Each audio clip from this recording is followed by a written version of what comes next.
Everyone. Embryology of angiosperm में आज हमारा टॉपिक है मेल रिप्रोडक्टिव स्ट्रक्चर, जिसमें हम पढ़ेंगे डेवलपमेंट ऑफ एंथर। एंथर के बारे में किस प्रकार से जो एंथर है वो डेवलप होता है मेल रिप्रोडक्टिव स्ट्रक्चर के फॉर्म में। मेल रिप्रोडक्टिव स्ट्रक्चर, जैसा कि पहले के लेक्चर में आपको बताया था, जो एंड्रोशियम है वो मेल रिप्रोडक्टिव स्ट्रक्चर पुष्प के अंदर मिलता है। फ्लावर में नॉर्मली रिप्रोडक्टिव ऑर्गन डेवलप होते हैं, तो दो प्रकार के रिप्रोडक्टिव ऑर्गन्स फ्लावर के अंदर मिलते हैं। एंड्रोशियम जो कि मेल रिप्रोडक्टिव स्ट्रक्चर के रूप में, और गाइनोशियम फीमेल रिप्रोडक्टिव स्ट्रक्चर के रूप में। और इस एंड्रोशियम के एक सिंगल यूनिट को हम कहते हैं स्टेमन कहते हैं, पुंकेसर कहते हैं। पहले भी आपको बताया था स्टेमन्स में नॉर्मली 3 भाग होते हैं, फिलामेंट, ऊपर की तरफ एंथर लोब, और जिस स्थान पर फिलामेंट एंथर लोब के साथ में जुड़ता है उसको हम कनेक्टिव कहते हैं, संयोजी ऊतक कहते हैं, संयोजी भाग कहलाता है। ये तंतु और ये परागकोश। ज्यादातर फैमिलीज एंजियोस्पर्म के अंदर नॉर्मली जो एंथर लोब्स होते हैं वो 2 एंथर लोब्स सामान्यतः पाए जाते हैं, 2 एंथर लोब्स होते हैं। अब ये है कि इस एंथर का डेवलपमेंट किस प्रकार से होता है। तो हमें पता है कि जो नॉर्मली एंथर डेवलप होता है वो फ्लावर के थैलेमस पर बनता है, पूरा का पूरा एंड्रोशियम। फिलामेंट का फॉर्मेशन होता है सबसे पहले, और उस पर एंथर का निर्माण होता है। तो जब ये जो फिलामेंट है इसके ऊपर की तरफ टर्मिनल जो पार्ट है इसका, इसके ऊपर एक मेरिस्टेमेटिक कोशिकाओं का समूह होता है। जो ये टर्मिनल पार्ट है ये किससे बना हुआ होता है? Meristematic cell.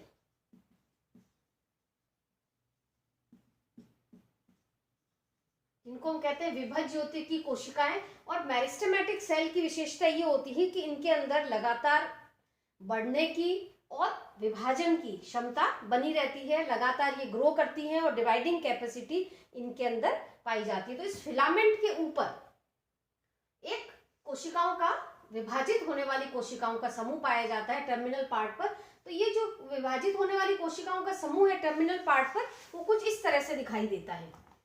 ये आप देख सकते हैं इसमें नॉर्मली जो इमेच्योर, जिसको हम कहते हैं इमेच्योर एंथर, ये क्या कहलाता है? जो टर्मिनल पार्ट है वो इमेच्योर एंथर।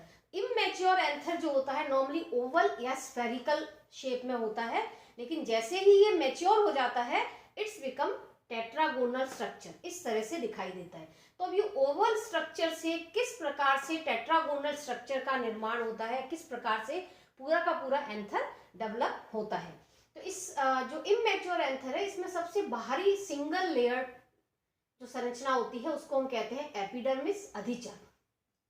और इस एपिडर्मिस के अंदर की तरफ का जो भाग है वो ग्रुप ऑफ सेल जो है ये मेरिस्टेमेटिक टिश्यू कहलाती है। पहले ही बताया था, जो ये सेल है टर्मिनल पार्ट पर, ये कोशिकाओं का एक समूह है, और कोशिकाएं कैसी होती है? मेरिस्टेमेटिक। तो मेरिस्टेमेटिक टिश्यू की विशेषता ये होती है कि इनके अंदर ग्रोइंग और डिवाइडिंग कैपेसिटी इनके अंदर पाई जाती है। अब क्या होगा डेवलपमेंट के दौरान? ड्यूरिंग डेवलपमेंट ऑफ एंथर कुछ hypodermal meristematic cell are enlarge, आकार में बड़ी हो जाती हैं, and differentiate with other by enlarging nucleus with dense cytoplasm. तो अब क्या होगा, जो कुछ कोशिकाएं होती हैं, सुपरफिशियल सेल आप कह सकते हैं, हाइपोडर्मल जो सेल होती है मेरिस्टेमेटिक सेल की, वो कुछ कोशिकाएं बाकी कोशिकाओं से आकार में बड़ी हो जाती हैं और उनका न्यूक्लियस बड़ा हो जाता है और इनके अंदर डेंस साइटोप्लाज्म डेवलप हो जाता है। साइटोप्लाज्म काफी घना हो जाता है। तो ये कोशिकाएं बाकी कोशिकाओं से विभेदित हो जाती हैं, और इन कोशिकाओं को, जो बाकी कोशिकाओं से विभेदित हो जाती हैं, ये सुपरफिशियल सेल्स होती हैं। ये इन कोशिकाओं को हम कहते हैं आर्कीस्पोरियल सेल। क्या कहलाती है? आर्कीस्पोरियल सेल। और ये जो आर्कीस्पोरियल सेल हैं इन आर्कीस्पोरियल सेल से आगे चलकर एंथर का डेवलपमेंट होता है। जो आर्कीस्पोरियल सेल होती हैं ये ग्रुप ऑफ इनिशियल सेल्स भी इनको हम कहते हैं।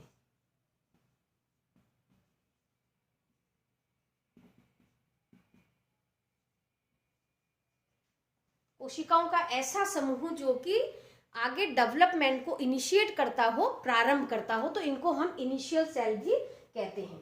तो अब ये चारों कॉर्नर्स पर इस प्रकार की आर्कीस्पोरियल सेल्स डेवलप हो जाती हैं। इससे ये जो स्ट्रक्चर है बाद में इस तरह का टेट्रागोनल स्ट्रक्चर ओवल से निर्मित हो जाता है और इसके अंदर 4 पोलन सैक बन जाते हैं, पराग कोश बन जाते हैं। अब डेवलपमेंट किस प्रकार से होगा, मान लीजिए ये आर्कीस्पोरियल सेल है, यदि हम स्टार्ट करें तो नॉर्मली जितने भी डेवलपमेंट जो होता है स्पोरेंजियम का नॉर्मली 2 प्रकार से होता है। ये आपने पहले भी पढ़ा हुआ है, डेवलपमेंट जो होता है स्पोरेंजियम का 2 तरह से होता है। पहला है लेप्टोस्पोरेंजिएट टाइप। क्या मतलब होता है इसका?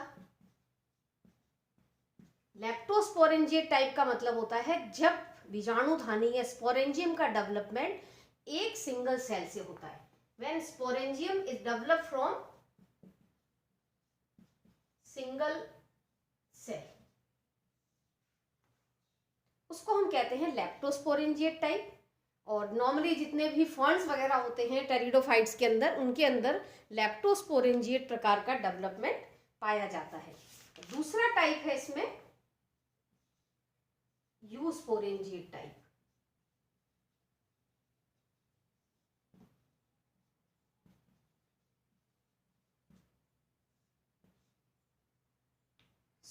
सुबीजाणुधानीय डेवलपमेंट कहते हैं। यूस्पोरेंजिएट प्रकार के डेवलपमेंट के अंदर development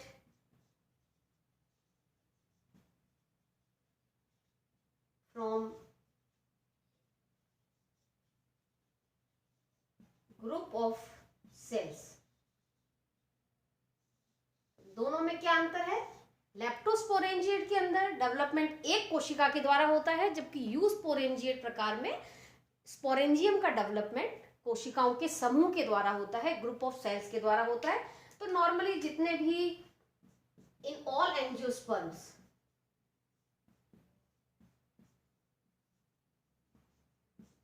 development is eusporangiate type. सभी के अंदर डेवलपमेंट किस प्रकार का होता? यूस्पोरेंजिएट प्रकार का होगा। तो यहाँ पे हम देख रहे हैं कि जो इमेच्योर एंथर है इसके चारों कॉर्नर्स पर कुछ सेल्स डिफरेंशिएट हो जाती हैं जिनको हम आर्कीस्पोरियल सेल कहते हैं। तो ये एक से अधिक होती हैं और ये कोशिकाएं आगे चलकर एंथर का निर्माण करती हैं, डेवलप करती हैं और माइक्रोस्पोरेंजियम का फॉर्मेशन उसके अंदर करती हैं। तो अब डेवलपमेंट किस प्रकार से होगा,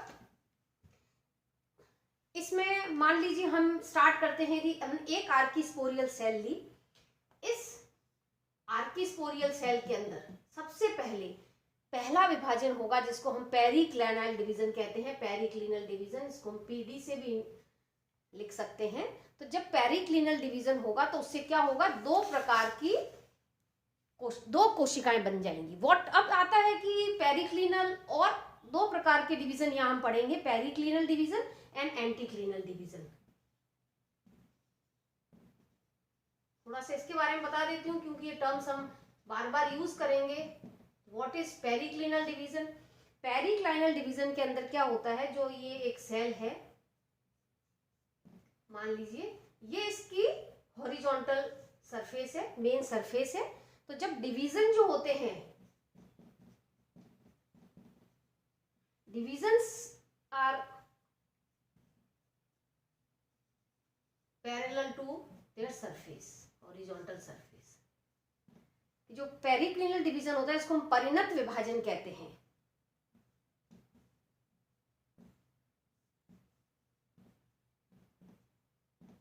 इसमें क्या होता है, जो सेल है उसमें विभाजन, जो डिवीजन जितने भी होते हैं वो इसकी सतह के समानांतर होते हैं। तो क्या होगा, जब सतह के समानांतर विभाजन होंगे तो 1 से 2 कोशिकाओं का निर्माण होता है। और दूसरा जो डिवीजन है वो है एंटीक्लाइनल डिवीजन।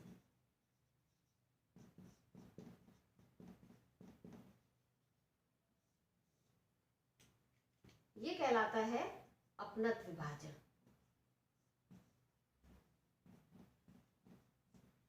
इस प्रकार के डिवीजन में क्या होता है, ये जो हॉरिजॉन्टल सरफेस है इसमें जो डिवीजन होंगे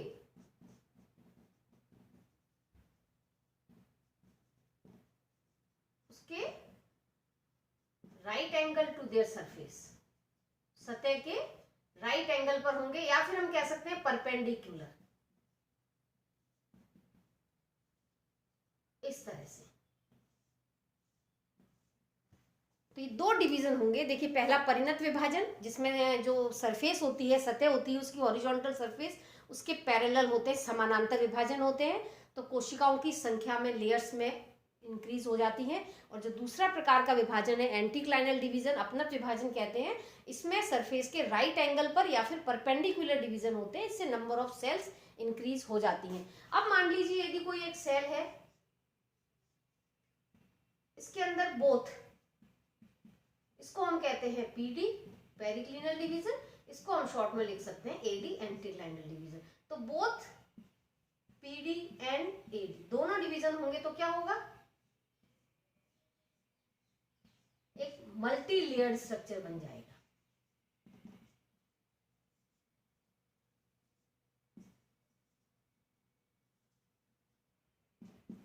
ठीक है, तो ये हम बार बार टर्म्स यूज करेंगे, पेरिक्लिनल डिवीजन और एंटीक्लिनल डिवीजन। तो एक डिवीजन सरफेस के पैरेलल होता है और दूसरा डिवीजन सरफेस के परपेंडिकुलर होता है, राइट एंगल पर होता है। तो अब डेवलपमेंट में सबसे पहले क्या होगा, जो आर्कीस्पोरियल सेल है उसके अंदर इनिशियल सेल आप कह सकते हैं इसको, जो कि डेवलपमेंट को इनिशिएट करती है, इसके अंदर सबसे पहला विभाजन होगा पेरिक्लिनल डिवीजन। तो इससे दो प्रकार की कोशिकाएं बन जाएंगी, एक बाहर की तरफ बनेगी, जो बाहर की तरफ सेल बनती है इसको हम प्राइमरी पैराइटल सेल कहते हैं, भित्ति कोशिका। और जो अंदर की तरफ बनेगी उसको हम कहेंगे भीतरी, इनर प्राइमरी स्पोरोजीनस सेल, बीजाणुजन कोशिका।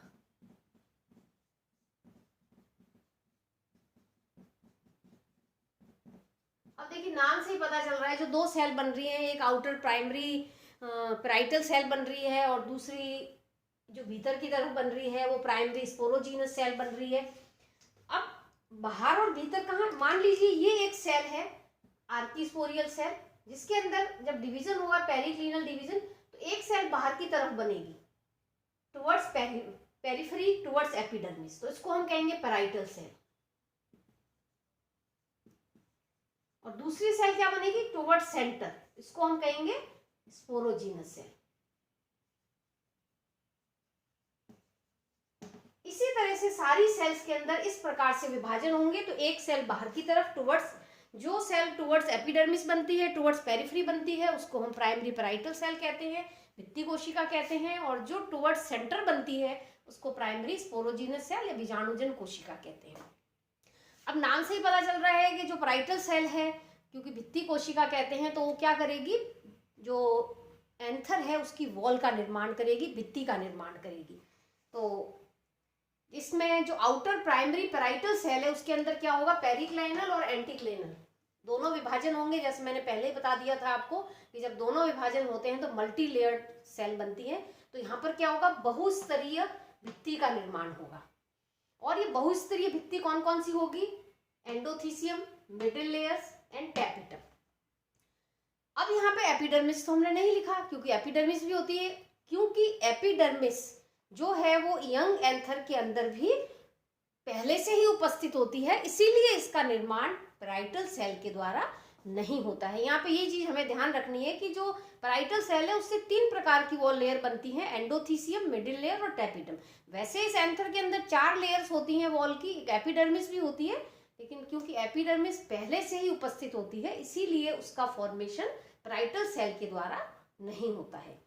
दूसरा क्या होगा, जो इनर प्राइमरी स्पोरोजीनस सेल है, भीतर की तरफ जो बीजाणुजन कोशिका बनती है, उसमें अनियमित बहुत सारे विभाजन होंगे, सिंपल डिवीजन, माइटोटिक डिवीजन, समसूत्री विभाजन होंगे। और उससे क्या होगा, कोशिकाओं का समूह बन जाएगा, ग्रुप ऑफ सेल।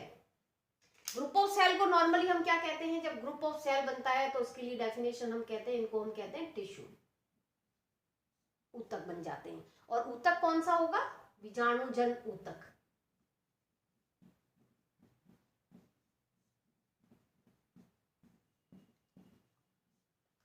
इसको हम यहाँ पे क्या यूज करेंगे, हम लघु बीजाणुजन ऊतक, क्योंकि हमें पता है एंजियोस्पर्म्स में दो प्रकार के बीजाणु बनते हैं, माइक्रोस्पोर एंड मेगास्पोर।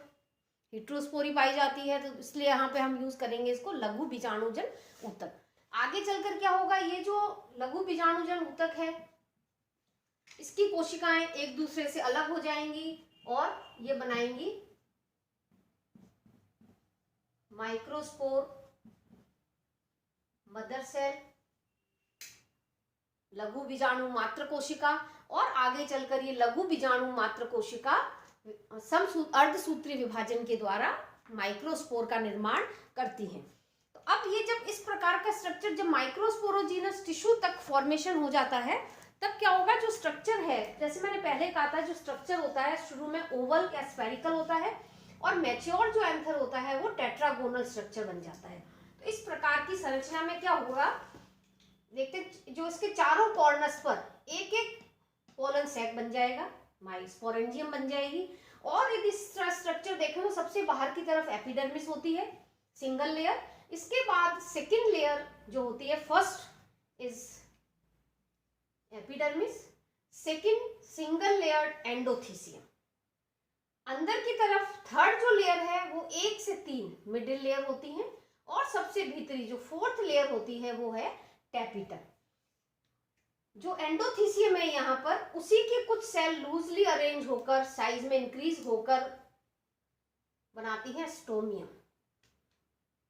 एंडोथीसियम, यहाँ जो ये 3 लेयर है ऊपर की, एपिडर्मिस, एंडोथीसियम और मिडिल लेयर, ये तीनों लेयर क्या करती हैं, हेल्प इन प्रोटेक्शन। और जो फोर्थ लेयर है टैपिटम, जिसको हम न्यूट्रिटिव लेयर भी कहते हैं, पोषक परत भी कहते हैं, तो वो न्यूट्रिशन, जो स्पोर्स होते हैं डेवलपिंग, उनको पोषण प्रदान करने का काम करती है। इनको हम चारों लेयर्स को अलग से डिटेल में भी पढ़ेंगे, इनका क्या फंक्शन है, किस तरह की इनकी स्ट्रक्चर होती है, क्या क्या रोल है इसका एंथर के अंदर, डेवलपमेंट के अंदर। तो जो इसमें मेन जो एंडोथीसियम होती है, जो सिंगल लेयर, इसमें क्या होता है, फाइब्रस बैंड पाए जाते हैं, या इनकी जो वॉल पर होती है वो थिकनिंग पाई जाती है। थिकनिंग किसकी होती है, सेल्यूलोज की, अल्फा सेल्यूलोज। फाइब्रस बैंड इनके अंदर पाए जाते हैं, और ये जो इस वजह से, क्योंकि सेल्यूलोज की थिकनिंग होने के कारण ये हाइग्रोस्कोपिक नेचर की होती हैं, आर्द्रताग्राही प्रकृति की होती है, जिनका काम ही है मॉइस्चर को अडेप्ट करना, एब्जॉर्ब करना, और ये आगे चलकर डिहिसेंस में सहायता करती हैं, मदद करती हैं। तो जब एक इमैच्योर एंथर से जब मैच्योर एंथर, आप टीएस इसका देखेंगे तो इस प्रकार का स्ट्रक्चर हमें दिखाई देता है, और इस स्ट्रक्चर को हम कहते हैं टेट्रास्पोरेंजिएट स्ट्रक्चर। 4 स्पोरेंजियम इसके अंदर डेवलप हो रही हैं, इसीलिए इसको हम टेट्रास्पोरेंजिएट संरचना भी कहते हैं। अब नॉर्मली मल्टी लेयर्ड स्ट्रक्चर है ये तो हमें पता है, पहले बताया था आपको। ज़्यादातर जितने भी प्लांट्स हैं उनके अंदर जो एंथर है वो बाइलोब्ड होता है, ठीक है। जब एंथर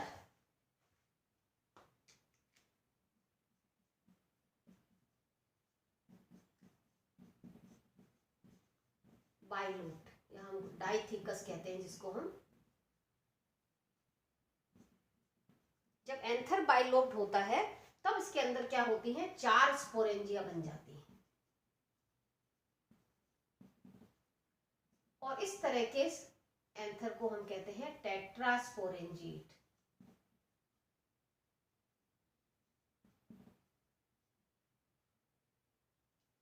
ठीक है, लेकिन कुछ फैमिलीज ऐसी भी हैं जिनके अंदर एंथर में सिंगल लोब होता है, मोनोथीकस।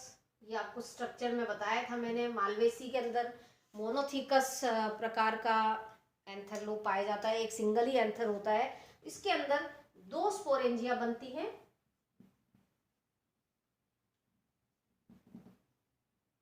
इस तरह की स्ट्रक्चर को हम कहते हैं बाइस्पोरेंजिएट।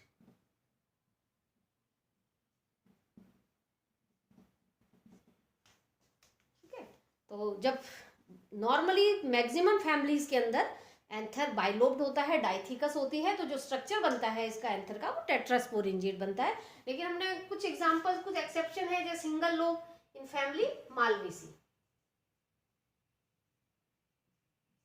ये आपको पहले भी स्ट्रक्चर में बताया था, मालवेसी के अंदर जो नॉर्मली संरचना बनती है वो मोनोथिकस होती है, तो 2 स्पोरेंजियाई बनते हैं। तो इस तरह के स्ट्रक्चर को हम कहते हैं बाइस्पोरेंजिएट स्ट्रक्चर। अब एक्सेप्शन तो सभी जगह होते हैं, क्या कोई ऐसा प्लांट है जिसके अंदर मोनोस्पोरेंजिएट कंडीशन मिले? तो बहुत ही रेयर हो गया, सिंगल स्पोरेंजियम।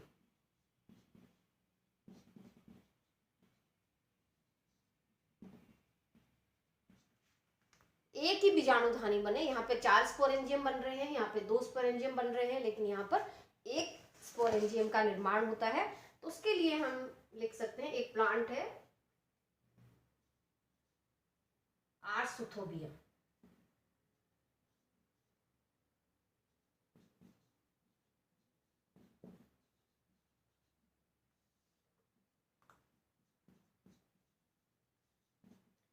आर्सुथोबियम के अंदर क्या है, मोनोस्पोरेंजिएट कंडीशन पाई जाती है। और ये जो प्लांट है ये क्या है,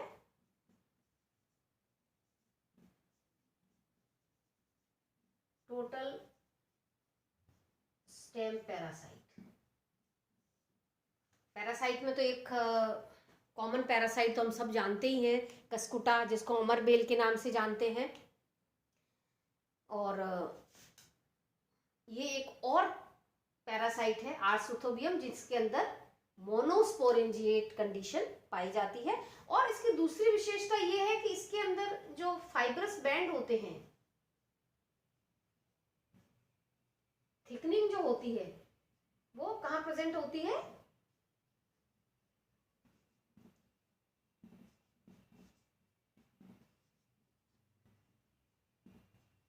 एपिडर्मिस के अंदर। और नॉर्मली एंथर में कहाँ उपस्थित होती है, एंडोथीसियम के अंदर। ठीक है, और जब एपिडर्मिस के अंदर फाइब्रस बैंड उपस्थित हो तो इस प्रकार की एपिडर्मिस को कहेंगे एक्सोथीसियम। तो ये तो बता दिया, normally tetrasporangiate structure is a very common. Bisporangiate structure family Malvaceae के अंदर मिलता है, लेकिन एक रेयर कंडीशन है मोनोस्पोरेंजिएट कंडीशन, जो कि आर्सुथोबियम एक पैरासाइट है उसके अंदर भी मिलती है। उसकी विशेषता ये है कि इसके अंदर एपिडर्मिस के अंदर फाइब्रस बैंड पाए जाते हैं, इसलिए इस तरह की एपिडर्मिस को हम एक्सोथीसियम भी कहते हैं। और ये जो आर्सुथोबियम है, it is a smallest parasite.